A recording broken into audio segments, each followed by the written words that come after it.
Саламатсыздар ма болашақ программисттер? Бұған дейін жасанды интеллект бізге код жазып беретін болатын. Ал біз болсақ оны іске қосатынбыз. Бірақ бүгіннен бастап біз оның капотын ашып, ішінде қалай істейтінін түсінетін боламыз. Мысалы, біз соңғы 6 сабақта өзіміз Telegram ботымызды жазып, оны интернетке салдық. Бірақ шынайы болыңыздар. Оның қалай істейтінін сіздер түсіндіңіздер ме? Мысалы, bot.py файл. Ол қалай істейді? Бұған дейін бұның бәрі сиқыр болды. Бірақ бүгіннен бастап бұл нағыз инженерия болады. Біз енді яйды код жазуға емес, біз оны қате түсінуге қолданамыз. Мысалы Google сияқты. Өзіміз бір сұрақ қойып, одан жауап алатын боламыз. Ал кодты болса, өзіміз өз қолымызбен жазатын боламыз. Кез келген программа немесе приложение айнымалылардан жасалынады. Айнымалы ол фундаментальный, яғни оның негізі. Негізі айнымалылардың жалпы 4 түрі бар. Мәтіндік, мысалы name, Alisa, яғни string, немесе сандық, бүтін сандар, 14, 15, 16 сияқты.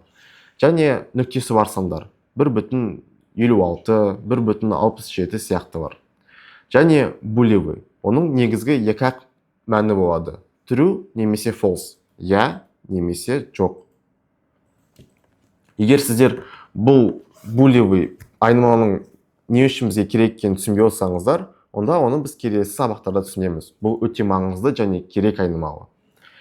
Сонымен бірге біз айнымалының қай түрге, қай типке жататынын қалай түсінеміз. Оны түсіну үшін біз type деген метод қолданамыз. Type'ты жазып, ішіндегі жақшасына айнымалының атын жазсақ, онда жауабында біз айнымалының қай типке жататынын көре аламыз. Мысалы, біз name және age атты екі айнымалын шығардық. Сонда name ол аты, оның мағынасы Alisa. Age ол айнымалының аты, мағынасы болса 14. Енді айнымалының қай типке жату үшін біз осы екі команданың терминалға шығардық. Сонда бірінші айнымалы, яғни name, ол stringке жатады. Себебі оның ішінде мәтін сақталған. Ал int болса, ол сандық айнымалы. Себебі age 14-ке тең, 14 сан. Егер біз осы жерге, мысалы, кез келген санды қойсақ, онда жауабында тура сол integer шығады, яғни сандық айнымалы. Бірақ, егер біз қазір айнымалыны тырнақшаның ішінде салсақ, және қайтадан оны терминалға шығарсақ, біздің age айнымалымыз stringқа айналып кетеді, яғни мәтіндік айнымалға айналып кетеді. Не себепті? Себебі Python айнымалыға жақшаның ішіндегі келген, кез келген мәтін болсын, сан болсын, оны stringқа айналдырып жүреді. Сондықтан осы жерде сақ болу керек. Ал енді терминалға айнымалыларды және мәтінді қалай шығарсақ болады? Оның негізгі екі түрі бар. Біз printті қолданамыз. Print және жақшаның ішінде өзімізге қалаған текстіміз жазсақ болады. Бірақ мен сіздерге қазір жаман түрін және дұрыс түрін көрсетемін. Біріншісі ол жаман түрге жатады. Оның бірнеше проблемасы бар. Ең біріншіден оның ұзындығы. Байқасаңыздар, жауабында екеуі бірдей мәтін қайтарады. Бірақ код өте ұзын болып кетті. Және оқуға қиын болып келеді. Және байқасаңыздар, осы жерде age және height атты екі айнымалымыз, яғни жас пен ұзындық. Екеуі де олар сандық айнымалы. Бірақ біз оны арнайы string, яғни мәтіндік айнымалыға айналдырып жібердік. Себебі бірінші тәсіл тек мәтіндік айнымалымен жұмыс істей алады. Ал екінші тәсіл болса, ол өте әдемі және сұлу болып келеді. Сонымен бірге кез келген айнымалының түрімен жұмыс істей алады. Age болсын, сан болсын, кез келген айнымалымен. Және өте қысқа болып келді. Сондықтан, егер сіздер терминалмен және мәтінмен жұмыс десеңіздер, онда f-string, яғни осы методты қолданыңыздар. Оның айырмашылығы біз тырнақшаның алдында f қойдық, және барлық айнымалыларды әдемі жақшаға салып қойдық. Ал енді біз мәтінді шығаруға үйреніп алдық. Бірақ оны терминалдан қалай қабылдасақ болады? Біз терминалдан кез келген мәтінді аламыз. Мысалы, менің атым кім? арман болсын.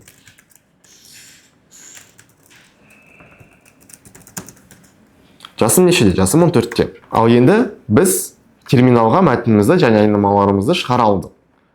Ал енді болса, біз қазір терминалдан сол бізге керек мағыналарды, тексті мәтінді ала алатын боламыз. Егер қарасаңыздар, input атты метод қолданамыз. Осы жерге жақсаның ішіне атын кім, яғни терминалда көрінетін сұрағымызды қойсақ болады. Кейіннен осы жерге енгізген айнымалы сақталатын болады. Бірақ осы жерде бір проблема бар. Input ол тек мәтіндік айнымалармен жұмыс істей алады. Бірақ сандық айнымалармен жұмыс істей алмайтын болады. Сондықтан input'тың алдына өте маңызды ол int жазып қою керек. Ал енді айнымаларға қайта оралайық. Мысалы, name атты айнымалы. Бұл айнымалының аты. Ал енді оған мағынасын берейік. Мысалы, бұл мәтіндік айнымалы болғандықтан біз тырнақша ашамыз. Тырнақшаның екі түрі бар. Қос тырнақша, яғни осындай, және жеке тырнақша, яғни осындай. Негізі маңызды емес, қайсысын қолданам десеңіздер, соларды қолданыңыздар. Мысалы, мен қос тырнақшаны қолданам. Осы жерге кез келген мәтінді енгізсем болады. Мысалы, өз атымды немесе кез келген үлкен де мәтін салсақ болады. Енді оны терминалға шығарып көрейік. Бірінші print жазамыз. Жақшаны ашып, ішіне біздің айнымалымыздың атын енгіземіз. Егер біз кодымызды іске қоссақ, онда біздің айнымалымыздың мағынасы шығады. Егер осы жерге үлкен бір мәтін салсақ, онда бұл да мәтін бізге көрінетін болады. Енді айнымалының басқа типін қолданайық. Бұл string, яғни мәтіндік тип. Ал енді біз мысалы сандық типті қолданайық. Айнымалының аты h болсын, ал мағынасы мысалы 15. Егер бұны қайтадан терминалға шығарсақ,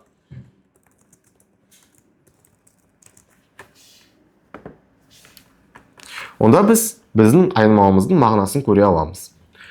Бірақ өте мұқият болыңыздар. Себебі сізге мысалы бір мысал келтірейін. Егер біздің айнымалымыз 15, оны тырнақшаның ішіне салсақ, ол string айнымалыға айналып кетеді.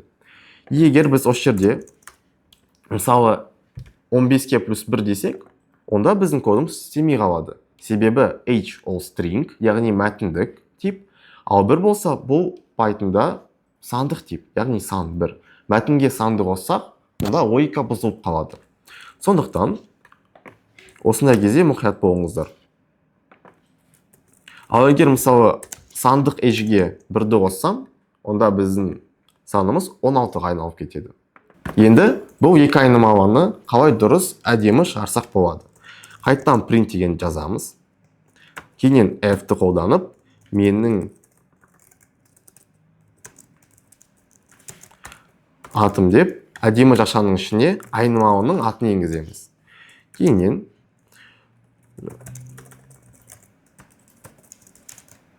қайтадан әдемі жақшаны ашып, ішіне өзіміздің айнымалымызды енгіземіз. Егер бұны шығарсақ, онда біздің шығаратын мәтініміз өте әдемі, бірнеше айнымалының қосып, әдемі шығаратын болдық.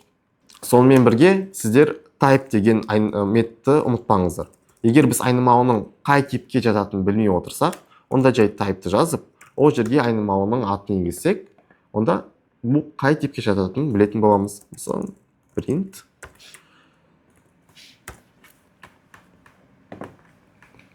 Біздің name ол string. Ал егер мысалы h-ті шығарсақ ше, яғни жасымыз, бұл сандық айнымалы. Бірақ санымызды тырнақшаның ішіне салсақ, онда біздің айнымалымыз қайттан string болады. Ал енді қазір мен сіздерге жасанды интеллектпен қалай дұрыс қолданатынын көрсетемін. Бүгіннен бастап кодты өзім жазатын боламыз. Сондықтан ChatGPT-ге кодты жазғыздыруға бермеңіздер. Оны тек қатеңізді түсіну үшін қолданыңыздар. Мысалы экранда менің промптымның примері. Осы жерде мен ChatGPT-ге дайын шешім жазба, жай ғана не дұрыс болмағанын және Python-ды қалай ойлайтынын түсіндір деймін. Яғни ол маған код қайтармау керек, ол тек маған түсіндіру керек. Байқасаңыздар, осы жерде ол бізге код берген жоқ. Бұл өте дұрыс. Себебі егер бізге дұрыстап жіберетін кодты жіберсе, біз оны жай өзіміздің кодымызға ауыстырып, бәрі жұмыс дегенімен тұйықпай қаламыз. Сондықтан өте маңызды. Осы жерде ChatGPT мен айтқанымды қайталап отыр. Яғни біздің h атты айнымалымыз мәтінге тең болды. 1 деген сан, ол сан. Яғни логика бұзылғандықтан type error деген қате шықты. Біз айнымалармен жұмыс істеп, оны терминалға шығарып үйрендік. Ал енді осы білімімізді Telegram ботымызда қолданып көрейік. Қараңыздар, кодты өзіңіз жазыңыздар. Мысалы, жаңа функция жазайық, about. Бұның алдында біз 3 жаңа айнымалы жазып көрейік. My name. Мысалы, атым Арман болсын. Тырнақшаны ұмытпаңыздар. Егер тырнақшаны енгізбесеңіздер, онда қате шығады. Бұл өте маңызды.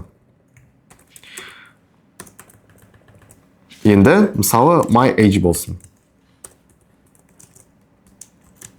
Оны 14-ке, 15-ке мысалы, 15-ке тең болсын. Және my hobby.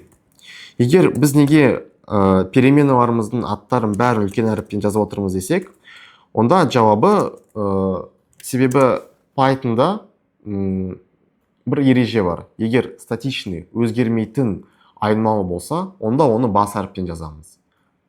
Ал егер айнымалы өзгере берсе, онда басқа айнымаларды кәдімгі кішкентай әріппен жаза берсек болады. My hobby ол қайтта мәтіндік айнымалы, осы жерге backend разработка деп жазайық.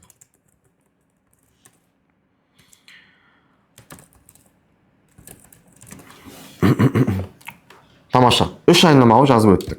Енді бұл 3 айнымалыны біз функцияда қолданатын боламыз. Функцияны қалай жасақ болады? Біз оның примерін үстіңгі функциядан қарап алсақ болады. Бірақ оны өзіміз жазамыз. Жай қайталап алайық. Мысалы, async. Async def. Және функциямыздың аты. Мысалы, функциямыздың аты about болсын. About update және контекст.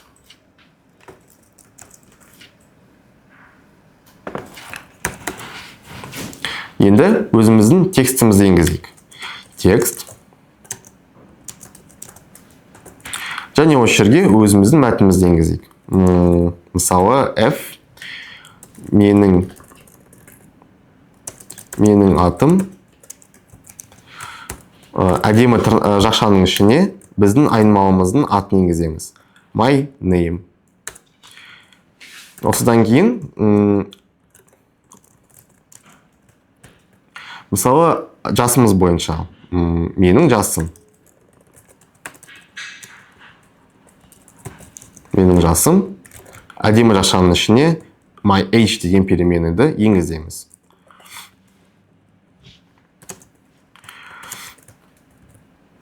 Енді үшіншісі менің хоббиім, яғни my hobby.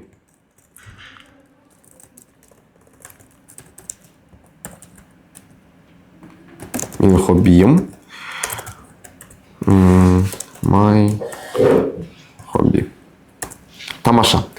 Біз 3 сөйлемімізді жазып өттік.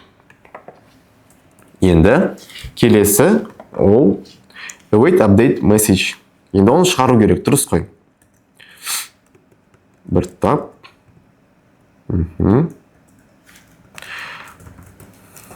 Await update message. Reply text. Тамаша. Енді осы жерге осы тексті енгізіп жібердік. Бірақ осы жерде біз әлі бір затты ұмытып жібердік. Біз осы жерде өз хендлерімізді әлі қоспадық. Хендлер, command handler және де жақшаның ішіне about, яғни біздің функциямыз, және функциямыз about. Тамаша. Бәрін жазып өттік. Енді бәрін сақтау керек, яғни Ctrl+S-ті басып ұмытпаңыздар. Сосын терминалымызды шығарайық.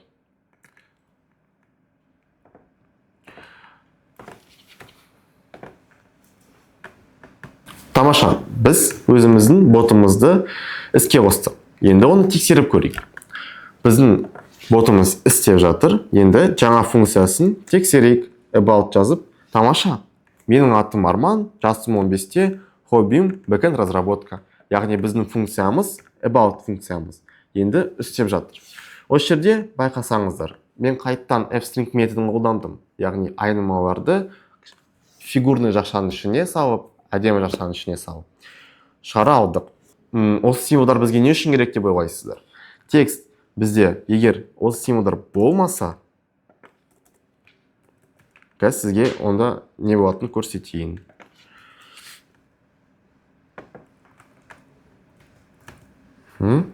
Қайттан about функциясын шақыртам. Көрдіңіздер ме? Осы жерде бұл менің текстімді әдемі қылып, әр сөйлемнен кейін enter жасап, қайттан бастайтын команда, ол жаңағы /n.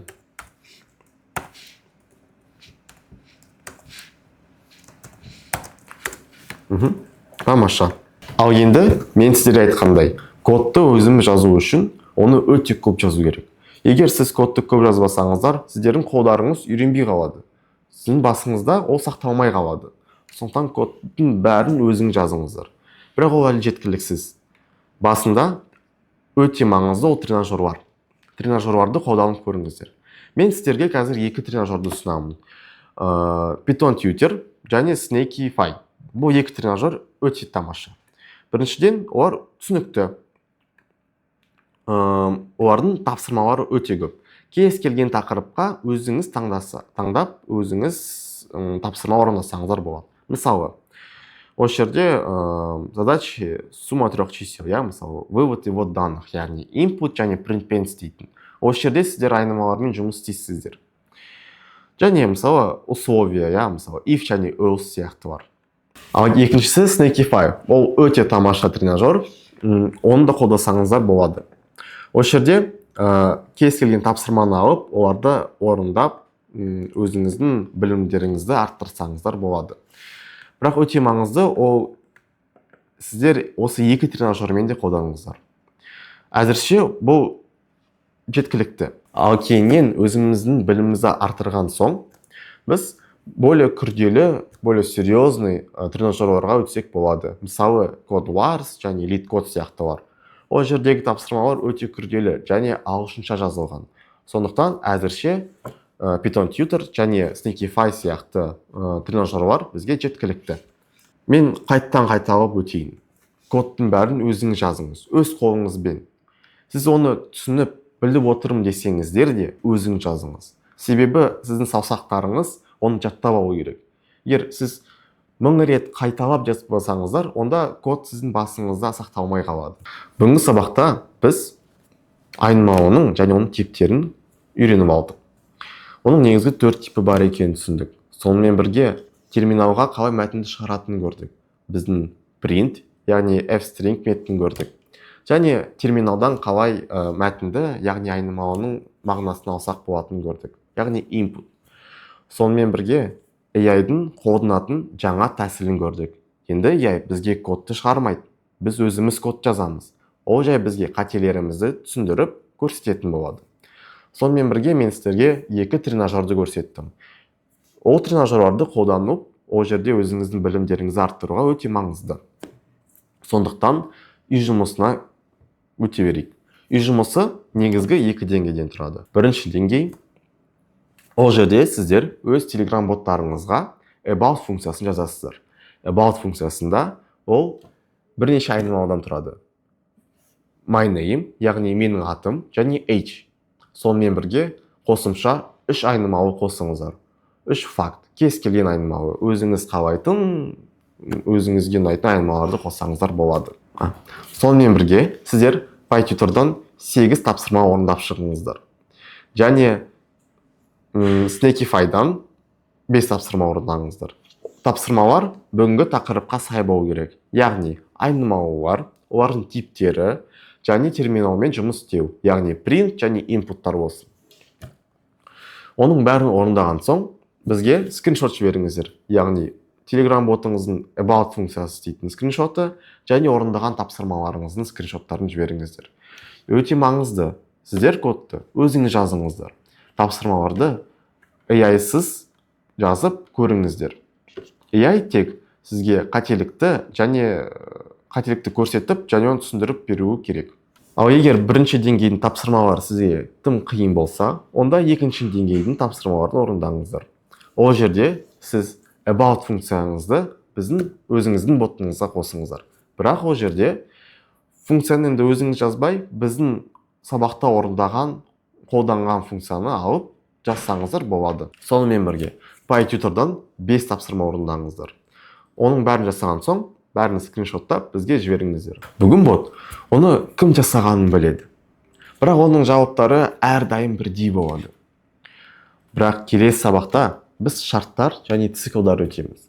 Ол сабақта боттар өздері шешім қабылдауға үйренеді. Боттар әрдайым әртүрлі жауап қайтаратын болады. Осымен біздің сабағымыз аяқталды. Барлықтарыңызға рахмет. Келесі кездескенше.